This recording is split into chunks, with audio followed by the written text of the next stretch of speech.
याद में तोहरा दिन रतिया बहुत रोईना।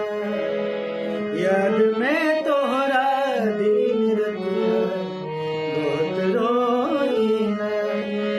जानी पगलाई आवे रोआई नाही सोईला।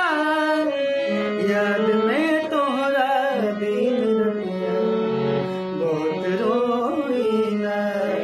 याद में तोहरा दिन रतिया बहुत रोईना।